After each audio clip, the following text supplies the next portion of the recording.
ইলা ইয়াউমিল কিয়ামাহ, কিয়ামত যতদিন না হবে ততদিন পর্যন্ত কারণ মাটির তলাতে ঢুকতেই থাকবে, ঢুকতেই থাকবে, ঢুকতেই থাকবে।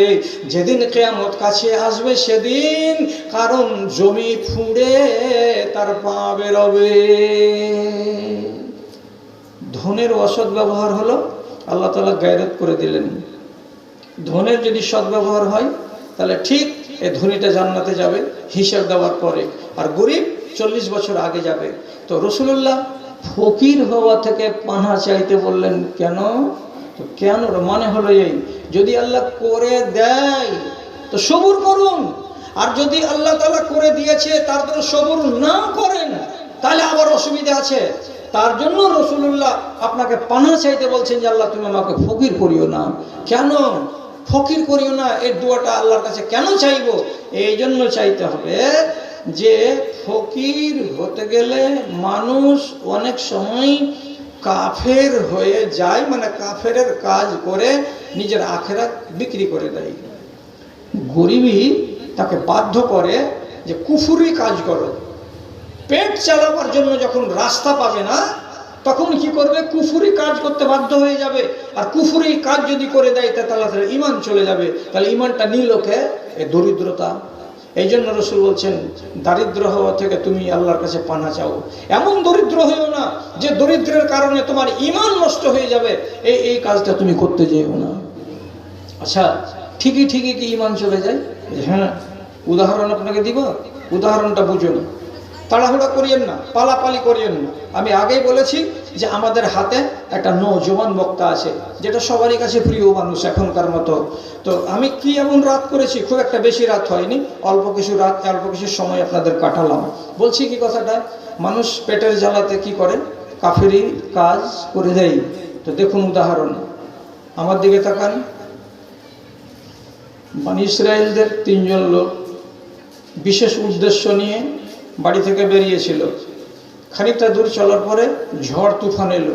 তখন এরা 3 জন বলল চলো এই বৃষ্টি থেকে বাঁচতে হলে পাহাড়ের খালে গুহায় আমরা ঢুকে যাব, বৃষ্টি বন্ধ হয়ে যাবে, তারপর এখান থেকে বেরিয়ে আমরা আমাদের গন্তব্যের পানে চলে যাব। এরা আশ্রয় নিল পাহাড়ের গুহায়। আল্লাহ, অতিবৃষ্টির কারণে পাহাড়ের উপরে ধস নামলো, আর এই বিশাল বড় পাথর 30 কুইন্টাল 40 কুইন্টাল ওজনের একটাই মাত্র বোল্ডার গড়তে করতে এসে এদের গুহার মুখখানাতে গিয়ে ধপ করে এসে লেগে গেল। গেট বন্ধ, কেবল চারিদিক দিকে একটু করে আলো পাওয়া যাচ্ছে যে এটা দুনিয়া, এদের বাহির, ভিতর দিক সব বন্ধ। এরা 3 জন মিলে বলছে, বৃষ্টি থামলো, বুঝি আলাউদ্দিন লে তুও ধর, আমিও ধরছি, আর জমশেদও ধরবে। 3 জনে মিলে একসাথে দিব ধাক্কা দিয়ে পাথরটাকে দূরে সরিয়ে দিয়ে বাইরে যাব। এটা 3 জন মিলে হই করে দিল ধাক্কা, কিন্তু চেরা নাও সরলো না পাথর। এরা দেখলো যে ব্যাপার খারাপ, আর কল্যাণ পাওয়া যাবে না। তখন 3 জন গুহার ভিতরে বসে বসে মিটিং করে বলছে, এখন একমাত্র আল্লাহ ভরসা, আল্লাহর উপরে ভরসা করে একটা কাজ যদি করো তো আল্লাহর জানে যদি দয়া হয় তাহলে নাজাত পাবো, নাহলে এখানে কবর। কি ভাই?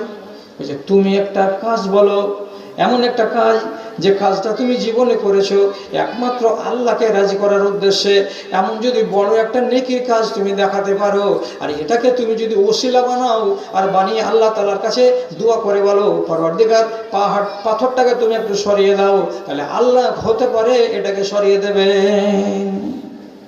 একজন বলল একটা কথা, আমার মা বাপকে এই করেছিলাম সেই করেছিলাম, লম্বা কাহিনী, আমি অতটুকু নিব না, আমার যেটুকু উদ্দেশ্য সেটুকু আমি নিচ্ছি।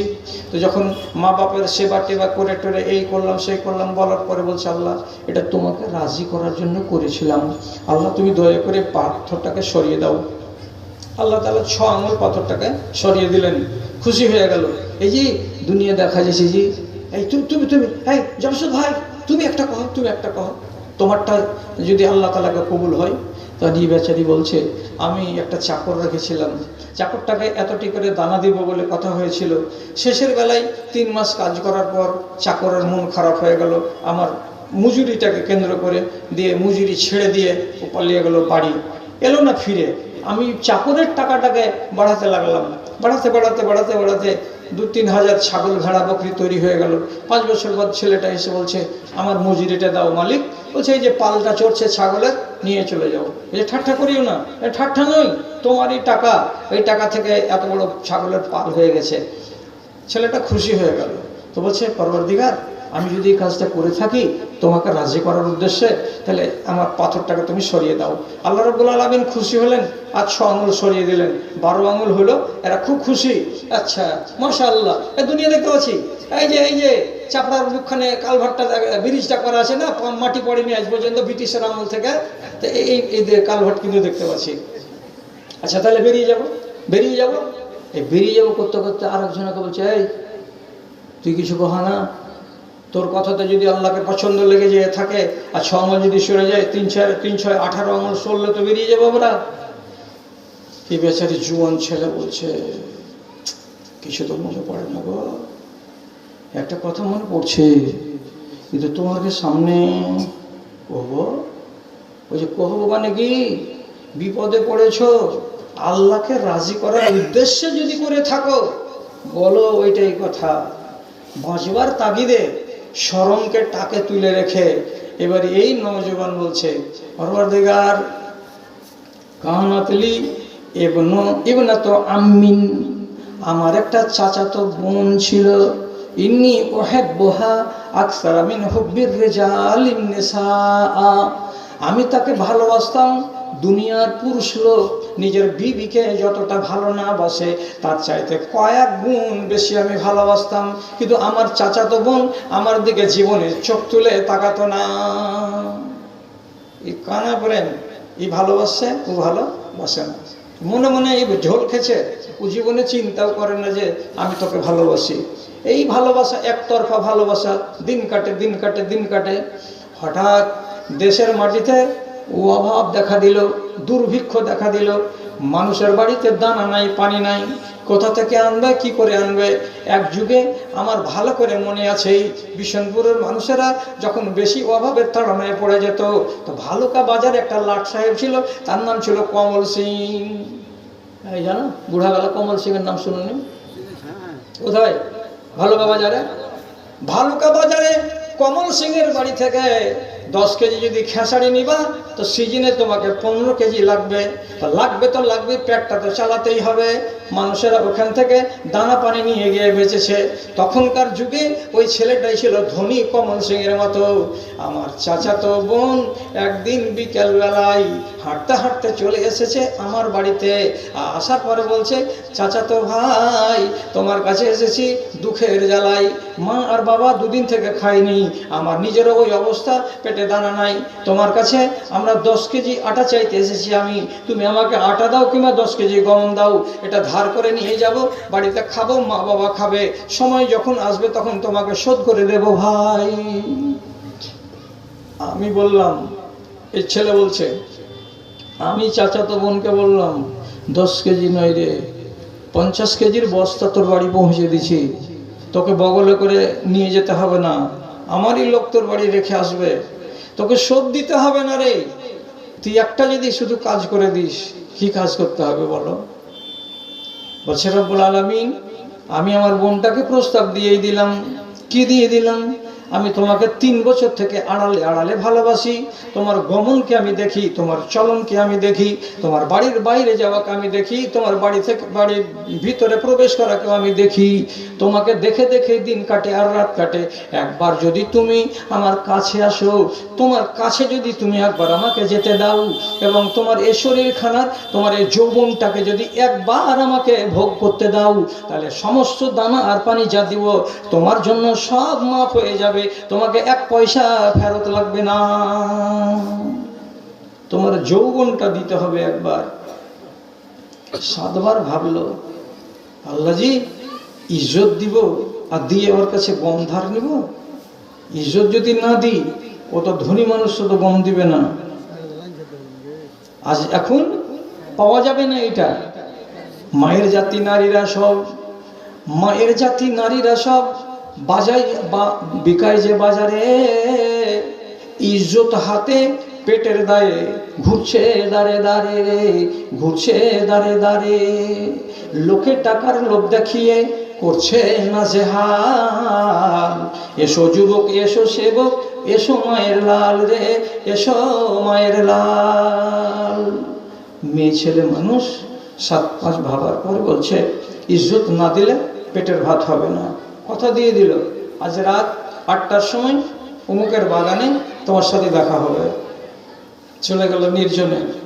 তো আমি আমার মুখের ভাষা বলছি না, ঘাটিস না, ঘাটিস না, খুব ভালো চলছে তোর মাইকটাকে, ঘাটিস না, ঘাটিস না। তো হ্যাঁ, তো ওকে হাদিসের ভাষাতে বলছি, ওকে নিয়ে গেল বাগানে, নির্জন জায়গাতে। তারপরে এ ছেলে ওই মহিলাকে মাটির উপরে শুইয়ে দিল। হাদিসের শব্দ কি লেখা আছে, আরাদা আর ইয়াজহাদা বাইনা শুবেহা। তারপরে সে যখন ইচ্ছা করলো, চেষ্টা করলো যে তার সঙ্গে শারীরিক সম্পর্কটাকে কায়েম করতে যাবে, এর মানে ইশারাতে বলছি সেটা প্র্যাকটিক্যালটা করতে যাবে। এমন সময় জমিনে পড়ে পড়ে আসমানের দিকে মুখ করে যে শুয়ে আছে মহিলা, একবার শেষবারের মতো ছেলেটাকে বলছে, ইত্তাকিল্লাহ ওয়ালা তাফুজিল খাতেমা। ও আমার চাচাতো ভাই, আল্লাহকে বলে ভয় করো এবং আমার সিলমোহরটাকে খুলে দিও না। সিলমোহরটা খুলে দেবো না মানে হলো, আমি একটা কুমারী মেয়ে ছেলে, আমার স্বামীর এটা হলো হক। সে নিজের ইজ্জতটা, আমার ইজ্জতটাকে সে ব্যবহার করবে, এটা সিল খোলা তার জন্য জায়েজ আছে। কিন্তু আমার স্বামীকে বাদ দিয়ে দুনিয়ার কোনো মানুষ যদি এটাকে খুলতে যায়, তাহলে এটা বড্ড খেয়ানত করা হবে। আমি পেটের দায়ে রাজি হয়েছি, তাই তোমাকে শেষবারের বার একবার বলছি, আল্লাহকে বলে ভয় করো এবং আমার সিল খুলতে যেও না। এর মানে আমার শরীরটাকে তুমি ভোগ করতে যেও না। যখন কাজের সময়ে চরম মুহূর্তে আমার চাচাতো বোন আমাকে বলছে, ইত্তাকিল্লাহ, আল্লাহকে বলে ভয় করো, ভিতরটাতে বড্ড ধাক্কা লাগলো রে মালিক, যে আমাকে আল্লাহকে ভয় করতে বলছে। সত্যি ভিতরটাতে এমন একটা ধাক্কা লাগলো, কোথা থেকে আমি ছেড়ে দিলাম। আমি আমার চাচাতো বোনকে বললাম, উঠে যাও, খাড়ো হয়ে যাও, কাপড়টাকে ঠিক করে নাও, সোজা করে নাও। আর নেওয়ার পরে আমি তাকে বললাম, যেভাবে এসেছিলে বাড়ি সেভাবে চলে যাও, আমি তোমাকে টাচ করবো না, আমি তোমাকে শুয়েও দেখবো না, আমি তোমার সরঞ্জামকে ব্যবহারও করবো না, এবং যেটি তোমাকে আনাজ দিয়েছিলাম, দানা দিয়েছিলাম, সেটি ফেরতও আমি নেব না। আমি যা করেছি করেই দিয়েছি, তোমাকে বিনা ব্যবহার করাতে আল্লাহকে ভয় করি বলে আমি ছেড়ে দিলাম। দিয়ে বলছে, আল্লাহ, এই কাজটা যদি তোমাকে রাজি করার উদ্দেশ্যে করে থাকি, তো তুমি পাথরটাকে সরিয়ে দাও। আল্লাহ রাব্বুল আলামিন বলছেন, বাজিরে, তোর মতন ছেলে পৃথিবীতে কয়টা পাওয়া যাবে রে? এত বড় সুযোগকে হাতছাড়া করছে। প্র্যাকটিক্যাল করার আগে ওকে বলছে যে তুমি আল্লাহকে ভয় করো। এমন আল্লাহকে ভয় করলি যে একটা শিকারকে হাতের নাগালে পাওয়ার পরে তুই ছেড়ে দিলি, তাকে ব্যবহার করলি না। সত্যি ধন্য তুই নওজোয়ান ছেলে, তোর আমলে আমি সন্তুষ্ট হয়ে গেছি। কথাটা আল্লাহ রাব্বুল আলামিনকে কবুল হয়ে গেল। আল্লাহ তাআলা সঙ্গে সঙ্গে আর 6 আঙুল পাথরটাকে সরিয়ে দিলেন। এরা 3 জন গুহার ভেতর থেকে বেরিয়ে চলে এলো। আমি পুরো হাদিসটাকে আপনার যেন তৃষ্ণা না থেকে যাই, তার জন্য শর্টের উপরে বলে দিলাম আমার উদ্দেশ্য কোনখানি। উদ্দেশ্য এইখানেই যে এই মহিলা নিজের ইজ্জতকে বিক্রি করার জন্য নির্জন বাগানে কেন গেছিল? গেছিল শুধু পেটের দায়ে। গরিব তাই না, ফকির তাই না? এই জন্য উলামায়ে দ্বীন কি বলেছেন, আল ফাকর ইউআদ্দি ইলাল কুফরে। মানুষ যদি বেশি ফকির হয়ে যায়, মানুষ যদি বেশি দরিদ্র হয়ে যায়, তাহলে বাধ্য হয়ে যায় কি করতে? কুফরি কাজ করতে। যখন বাড়িতে খাবার থাকবে না, বাড়ি হলে যখন ঠোকর মারবে, কি খাবো, খাওয়াবি রে মিনসা, চুপচাপ হাত বুকে করে বসে আছিস, আমরা যে দানা পানি খাইনি। তখন স্বামী কি করবে? রাতের বেলা একটা প্লাস হাতে করে আর একটা মারতুল হাতে করে নিয়ে হাঁটতে হাঁটতে চলে যাবে কোথায়? ওই যে বালুপুরের বাজারে, ওখানে একটা এটিএম এর বাক্স আছে, এসে এটিএম এর বাক্সকে ভাঙবো আর টাকাটিকে বের করবো, আর করার পরে 3 মাস জিগির জিগির করে খাবো। হারামের পথে গেল না? পেট যখন ওকে বাধ্য করবে, তখন বাহির খাবে, মোড়লের বাড়ি চলে যাবে, বাহির দরজা দিয়ে সিঁধ মেরে দিয়ে ভিতরে ঢুকে গিয়ে যা কিছু পাবে নিয়ে চলে আসবে। এটা কুফরি কাজ হলো না? হ্যাঁ, এখনকার জমানাতে আল্লাহ মাফ দিও, আল্লাহ মাফ দিও, 100টা বেটি ছেলে ফকিরনির ভিতরে প্রত্যেক সৌটার ভেতরে 20টা করে ফকিন্নি হলো, ইজ্জতকে পেটের দায়ে বিক্রি করা, লাচার হয়ে কাজ করছে। তাহলে রাসূলুল্লাহ কেন বলেছিলেন যে এই দোয়াটা তোমরা করিও মাঝে মাঝে মাঝে মাঝে, আল্লাহুম্মা ইন্না আউযু বিকা মিনাল ফাকরি ওয়াল ফাকাতি ওয়াল কিল্লাতি ওয়াজ জিল্লাতি ওয়া আউযু বিকা আন আযলিমা আও উযলামা। শিখো যদি কাউরি দ্বারাই হয়। ফের কিছু লোক বলবে মৌলভী সাহেব গায়ে ফকির কয়টা আছে জি, কেউ তো ফকির নাই, তো আর দোয়া কি করতে করবে জি? তো বাস্তব কথা, এখন কি বাহির খেপের গ্রামে ফকির আছে? কি জানি, আমি জানি না। বিশনপুর গ্রামে আমি ভরসা দিয়ে বলতে পারি ফকির নেই। কেন নাই? মানুষের হাতে টাকা চলে এসেছে আর কিয়ামত কাছে আসছে। এই জন্য রাসূলুল্লাহ বলেছেন টোলাতে টোলাতে পাড়াতে পাড়াতে যেখানে সেখানে বাজার লাগবে। জি, হাদিসে লেখা আছে ওয়ায়ুকসিরুল আসওয়াক, বাজার বেড়ে যাবে, এমন একটা পরিস্থিতি আসবে। তো বাজার কেমন হয়ে বাড়ে? আপনাদের এলাকার সব জায়গাটি তো আমার চোখে দেখা নেই, তা আপনাদের তো দেখা আছে। দেগুনি স্ট্যান্ডে নামবেন, ওখানে একটা ছোট বাজার, ওখান থেকে হাফ কিলোমিটার জুটবে না, এলাঙ্গি ঘাট পার হবেন, বিশাল বড় গম গম করছে বাজার। এলাঙ্গির ঘাট থেকে ডান দিকে আপনি 300 মিটার যাবেন, ওটাকে বলছে শাকিরের মোড়, ওখানে গম গম গম গম করছে বাজার। এখান থেকে 1 কিলোমিটার জুটবে না, ধানগাড়াতে দেখবেন তো ওখানে বিশাল গম গম করছে বাজার। ধানগাড়া হাটখোলা থেকে উত্তর দিকে একটু তাকাবেন, রনঘাটের মুখখানে আর হলদিবাড়ির মাথাখানি, ওখানে একটা দেখতে পাবেন বাজার, গম গম করছে বাজার। ধানগাড়া থেকে পরানপুরের মাথাতে 1 কিলোমিটার জুটবে না রে দাদা মেরে কেটে, ওখানে দেখবেন গম গম করছে বাজার। কিসের আলামত?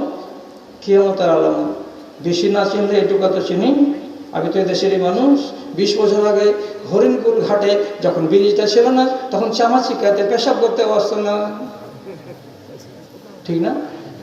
যে দেখেন তো হরিণকুলে যারা মরে গেছে 30 বছর আগে, ওকে 1 ঘন্টার জন্য কবর থেকে উঠিয়ে নিয়েছে, হরিণকুলের বাজারে যদি ছেড়ে দেওয়া যায়, খালি টাউরি লাগা মুরগির মতন দেখবে। আর কি এটা মালদাটা মানে কোন এলাকা যে, হ্যাঁ, এরকম করে খালি দেখবে ঘুরে ঘুরে, জানলা এইটা কি হরিণকুল বলে? এটা কিসের আলামত? কিয়ামতের আলামত। কিয়ামত যখন কাছে আসবে তখন বাজার বেড়ে যাবে। আর সবচাইতে বড় আলামত হলো এই মানুষের অভাব ঘুচে যাবে, অভাব ঘুচে যাবে। এখন বাহির খাবের পশ্চিম মাঠে যদি খালি 1 বিঘা জমি বিক্রি হয়, আর এই মালিক যদি খালি কয়ে দেয় যে এই জমিটা থাক ছাড়া হয়ে আছে, আমি থুবো না, বিক্রি করে দিব। সকালবেলা একটা লোক আছে যে বিশেষ কি করে দাম রেখেছ 11 লাখ, বুঝে কমসম করো, বিকালে আসছি। এই বিকালের ডেট নিয়ে গেল, জোহর তার একজন এসে বলে তুমি বলে জমিটা বেচছো, বলে কি করে দাম রেখেছো? 11 লাখ। পকেট থাকা টাকা বাহির করে দোয়াইনা দিয়ে চলে যাবে। টাকার অভাব নেই মানুষের কাছে। আপনি 1 বিঘা জমি খালি বিক্রি করতে খাড়া হন, খালি কিল কিল কিল কিল করে বেড়েছিল জমি কেনার লাগা। জমি বিক্রি হয় না বর্তমান জমানায়। আর যেই জমিগুলো 6 লাখ টাকা, 5 লাখ টাকা, 4 লাখ টাকা করে বিক্রি হতো না, সেই জমিগুলো এখনকার জমানায় 10 লাখ টাকা নিচে কোনো কথাই হয় না, তবুও পড়ে থাকছে। লুটের মাল যেমন লুটে নেই মানুষ, তেমনি করে রাতারাত টাকা দিয়ে মানুষ কিনে নিচ্ছে। তাহলে টাকা বেড়েছে কত মানুষের কাছে? টাকা যদি না বাড়লো তাহলে কিনতে পারছে কি করে? এই জন্য বলছি দেশে দরিদ্র আর নাই, গরিব আর নাই। এটাও আলামত কিয়ামতের। কেন আলামত কিয়ামতের? একটা দিন চলে আসছে, আপনি 500 টাকা জাকাতের নিয়ে বেড়াবেন আর মনে মনে বলবেন উত্তর মাথার গুদরের বহু টাকা দিব, 500 টাকা দিয়ে দিই, গরিব মানুষ আছে। আর সামনে যায় যদি বলেন গে সোহাগীর মা এই টাকাটা লে, ধর ধর টাকা, কাজ টাজ করবি চললে ধর, তখন এসছে কাল আসলে লিখুন, আজকে নিবে না। বলছি বোম্বাই থেকে আমার মানুষটা টাকা পাঠিয়ে দিচ্ছে 11,000 টাকা, টাকা বেরবো। পরিস্থিতিটা এমন দাঁড়াবে যে যেটাকে গরিব মনে করে আপনি টাকা দিতে যাবেন, ওই মানুষ টাকা আপনার কাছ থেকে নিবে না। পরিস্থিতি আর বেশি দিন দেরি নেই। এত টাকা বাড়লো মানুষের কাছে, আর রাগঝাল করিস না হে দাদা, রাগঝাল করিস আমার ভাই, আমার দাদু, আমার বাপের আপন ভাই চাচা, আপনাকে আমি অনুরোধ করে বলছি, যা বলছি আমি হাদিসের কথা বলছি। রাসূলুল্লাহ বলছেন কি, সাআদাতুদ দুনিয়া লোকাউবুনু লোকা। একটা সময় আসবে সেই যুগে মানুষ নিজেকে ভাগ্যবান বলবে। কোনটা লোক নিজেকে ভাগ্যবান বলবে? তো নবীজি বলছেন লোকাউবুনু লোকা, বোকার বেটা বোকা। লোকাউবুনু লোকা মানে বোকার বেটা বোকা। বোকার বেটা বোকা নিজেকে বড় ভাগ্যবান বলে দাবি করবে। এর মানেটা কি বুঝতে পারলাম না। যার বাপ বিড়ি ধার করে নিয়ে কাউরে খাওয়া বিড়িকে খেত, এত গরিব ছিল, এত অভাবী ছিল, তারই বেটা না বাপ মরে যাওয়ার পরে কোথায় যে গুজরাটে গেল, আর কোথায় যে বোম্বাইয়ে গেল, আর কোন শহরে যে গেল, কোন পাইলিংয়ের যে কাজ করলো রে আল্লাহ, এত টাকা পেল, এত টাকা পেল, এত টাকা পেল, 3 তলা বাড়ি বসে গেল 2 বছরের মধ্যেই। আর বাড়ির ভেতরে ঝর্ণা লাগানো আছে, পায়খানা করার পরে হাত দিয়ে সাফ করতে হবে না মলকে, পায়খানার ঘরের ভেতরে যে নল আছে, নলই তার পাশাকে সাফ করে দেবে। এমন পানির ঝর্ণা আছে যে আপনি ঝর্ণাতে গোসল করবেন তো মনে হবে আল্লাহর কোন বড় একটা নিয়ামত আছে। যেদিকে তাকাবেন স্টাইলের পাথর, স্টাইলের পাথর। বাড়ির দিকে তাকাবেন, গেটে লাগা আছে পর্দা, জানলাতে লাগা আছে পর্দা, সোফাতে লাগা আছে পর্দা, ছাপের খাটে লাগানো আছে পর্দা, ড্রেসিং টেবিলে লাগানো আছে পর্দা। হাই ফাই সব কিছু দিয়ে, কাঁচের জানালা দিয়ে 3 তলা বাড়ি করেছে। যেই ছেলেটার বাপটা ছিল গরিব নিহাত্তা ন্যাংটা, আর তারই বেটা আজকে ধনী হয়ে গেল। আর ধনী হয়ে যাওয়ার পরে এখন 3 তলা বাড়িতে বাস করে। এই লোকটা নিজে নিজে বলবে, বিদ্যা নয় তো কি, টাকা আমার কাছে আছে। শিক্ষা নাই তো কি, টাকা আমার কাছে আছে। ধর্ম নাই তো কি, টাকা আমার কাছে আছে। আমার মতো ভাগ্যবান লোক দুনিয়াতে আর কেউ নাই। কি বললেন রাসূল? বেকুফের বেটা বেকুফ নিজেকে বলবে আমি হলাম দুনিয়ার সবচাইতে সৌভাগ্যবান। এগুলো দেখেন গায়ে গায়ে গায়ে গায়ে প্রত্যেকটা এলাকাতে এলাকাতে আল্লাহ তাআলা এরকম মানুষ পয়দা করে দিয়েছেন যে রাতারাত এরা কোটিপতি। কিসের লক্ষণ? কিয়ামত চলে আসছে, দৌড়াতে দৌড়াতে আসছে। আপনারা বলবেন তুমি কি করে জানলে যে কিয়ামত কাছে আসছে? আমার দিকে তাকান, হাতটা কেমন করে আছে আমি দেখতে পাচ্ছেন তো? এই যে করলাম, কি করে আছি? একটা আঙুল বড় আর একটা আঙুল একটুখানি ছোট। রাসূলুল্লাহ মরবার আগে বলছেন আনা ওয়াল কিয়ামত কাহাতাইনে, আমি এবং কিয়ামত এইরকম আছে রে বাবা। কেমন? এখানে আছে কিয়ামত, আর আমার সময়টা গত হতে হতে হতে হতে এই জায়গাতে থেমেছে। আমি এবং কিয়ামত এতটাই ছাড়াছাড়ি আছি। তাহলে রাসূলুল্লাহ যখন বলে গেছেন এই কথাটা, সে কথাটা বলার পরে 1450 বছর গত হয়ে গেল। আর 1450 বছর গত হওয়ার পরেও কিয়ামত এখনো আসেনি। এর মানেটা কি? আসেনি তো কিয়ামত কাছে গেছে।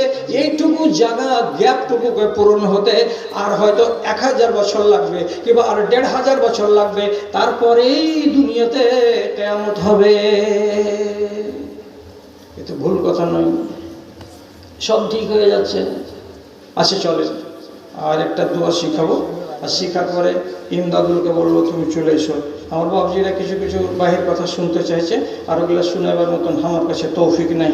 তো যাক, কি বলছিলাম কথা, টাইম হলে এই সাহেব দেখিও কতক্ষণ পরে আমি ছাড়বো না ছাড়বো। আর একটা দোয়া শিখিয়ে দিই। ভাবনা প্রত্যেক মানুষকে আল্লাহ তাআলা ছোট বড় কম বেশি দিয়েছে, আছে কি না? আপনার একটা ভাবনা কি আছে? ভালো বাড়িতে বউ পাবো কিনা। ওর একটা মহিলার ভাবনা আছে, আমার স্বামীটা নামাজ পড়া পাবো কি মদখোর পাবো। ওর ভাবনা আলাদা, আপনার ভাবনা আলাদা। কিছু মানুষের ভাবনা আছে, হাজি টাকাটি যে আমি দেনা করে রেখেছি শোধ করবো কেমন করে, এটা আবার একটা ভাবনা। আপনার কাছে আমার ভাইয়ের কাছে অন্য আরেকটা ভাবনা আছে। তো নিজের নিজের ভাবনা নিয়ে বসে আছেন। কিছু মানুষের কাছে ঋণ আছে, যদি ঋণ থাকে তো ঋণটা তো হলো একটা অসুখ। আপনার এটা মনের অসুখ। এই ঋণটা যতক্ষণ চেপে থাকবে আপনার ঘাড়ে, ততক্ষণ রাতের বেলায় আপনার ঘুম হবে না, আর দিনের বেলায় আপনাকে লজ্জা পেতে হবে। কেন? যখন যাবেন যে বাজারের দিকে যাই একটু চাটা খেয়ে আসি, শরমে মুখটা নিচু হয়ে থাকবে। কি বলে? হতে পারে কোনো পাওনাদার এসে বলবে হাজি তুমি টাকাটা দাও না কেন। 10 জনের সামনে যদি বলে দেয় টাকাটা দাও না কেন, তাহলে আমার তো ইজ্জত গেল, আমি লজ্জিত হলাম। তো যারা ঋণ করে রাখে তারা দিনের বেলায় লজ্জিত হয়, আর রাতের বেলায় চিন্তাতে ঘুম কম হয়। তাহলে ঋণগ্রস্ত মানুষকে আল্লাহ তাআলার কাছে কি কোনো ওষুধ পানি চাহার দোয়া আছে? আল্লাহ তুমি ঋণটাকে কমিয়ে দাও, নিশ্চয়ই আছে। সব জিনিস চাওয়ার জন্য আল্লাহ তাআলা আমার শরীয়তকে সমৃদ্ধ করে রেখেছেন। ধার খরচ ঘাট থেকে নামাতে পারছেন না, আল্লাহ তাআলাকে বলেন। তাহলে আপনি ফের বললেন না, এটা কথা ভালো করে বুঝালেন। শখ করে 5 লাখ টাকা ব্যাংক থেকে ঋণ নিয়েছেন। কিসের লেগে ঋণ নিলেজি? তো বলছে বাড়ি করবো তার জন্য। এই ঋণ দোয়া করে করে যদি কপালকে ঘরটা ফেলে দেন, শোধ হবে না। কেন? মনের শখে যারা ঋণ নেবে, এই ঋণ রব্বুল আলামিন নিজের পক্ষ থেকে শোধ করবেন না। তুমি ঋণ করেছো, তুমি শোধ করো। আর কোনো মানুষ যদি কি করে, অভাবের কারণে টাকা নিয়ে থাকে, হাই সাহেব 3000 টাকা করে দাও, জয়া ধানের মাঠে নামবো, সার টারগুলো লাগবে, পেট মানুষকে লাগবে, তো যখন ধান উঠবে তোমাকে দিয়ে দেবো। এটা হলো অভাবী লোক। এই যে 3000 টাকা ঋণ নিল, এই ঋণ যদি শোধ করতে না পারে, তাহলে এটা হলো তার প্রয়োজনের জন্য ঋণ নেওয়া। এই ঋণ যদি শোধ করতে না পারো, তো আল্লাহ তাআলার কাছে দোয়া রাখো, আল্লাহ উপায় করবেন। আর তুমি কিসের জন্য নিয়েছো? 2 তলা বাড়ি করবো বাজারে। কে তোকে বলেছিল যে 2 তলা বাড়ি কর? ব্যাংকের কাছে টাকা ধার করে নিয়ে শখ করার জন্য তুমি ঋণ করতে যাবে। আর এই শখ করে যদি ঋণ করতে যাও, আর তারপরে মূলবীর ওয়াজ শোনার পরে মসজিদে সিজদা দেওয়ার পরে খালি দোয়া করার হলো, আল্লাহ তাআলা আমার ঋণটা মওকুফ করে দাও, আল্লাহ ঋণটা হার মাফ করে দাও, আল্লাহ তুমি বকশিশ ব্যবস্থা করে দাও। ব্যাংকের খাতাতে 1000 টাকাও কমবে না। সব ঘাড়ে তেঁতুল গুলা সমস্ত টাকা সুদ সমেত আদায় করে নেবে, আল্লাহ রাব্বুল আলামিন তার ব্যবস্থা করবেন না। আর যারা অভাবের কারণে নিয়েছে, সত্যিকারই এই লোকটা ঋণগ্রস্ত, সে লোকটা আল্লাহর কাছে দোয়া করুক, রাব্বুল আলামিন ব্যবস্থা করবেন। যেমন আল্লাহুম্মা ইন্নী আউযু বিকা মিনাল হাম্মি ওয়াল হুজনি ওয়া নাউযু বিকা মিনাল আজজি ওয়াল কাসলি ওয়া নাউযু বিকা মিনাল জুবনি ওয়াল বুখলি ওয়া নাউযু বিকা মিন গালাবাতিদ দাইন ওয়া কাহরির রিজাল। জি, এই দোয়াটা যদি করেন, একবার করে দিয়ে সবর করলে হবে না। রাতে, দিনে, সকালে, বিকালে, মাঝে, সাঁঝে একবার করে বলবেন, এই নিয়তে যে দোয়াটা যদি আল্লাহ আমি করি, তাহলে পরে আমার ঋণটা শোধ হয়ে যাবে। তাহলে এইভাবে যদি দোয়া করেন, তাহলে ইনশাআল্লাহ আল্লাহ রাব্বুল আলামিন আপনার ঋণটাকে, আপনার বোঝাটাকে ঘাট থেকে নামাবেন। এবার আমি যে বললাম, ঋণী হওয়া মানুষ এত দোয়া করবে কেন? তো তার মানে হলো এই, মানুষের যখন মাথাতে চিন্তা বেড়ে যায়, তখন মানুষ বাজে সিদ্ধান্ত নেই। বেশি যদি চিন্তা হয়ে যায়, তো মানুষ গলত সিদ্ধান্ত গ্রহণ করে নেয়। জীবন দিয়ে দিব, ফাঁসি দিয়ে দিব, রেলের তলে পড়ে যাব, লাইনের ওপরে শুয়ে গিয়ে গলা কাটিয়ে দিব, এই গলত সিদ্ধান্ত মানুষ করে থাকে। কখন? যখন মানুষের কাছে কি হয়ে যায়, চিন্তা বেড়ে যায়। তখন আমি টাইমের সময় তো চলে এসেছে, ইমদাদুল হক, আর আমি লম্বা করছি না। একটা কথা আছে, শুধু বলে নি, আর নেওয়ার পর আমি চলে যাচ্ছি। হ্যাঁ, তো কথাটা কি ছিল? বেশি চিন্তা বেড়ে গেলে আপনি গলত সিদ্ধান্ত নিয়ে নিবেন।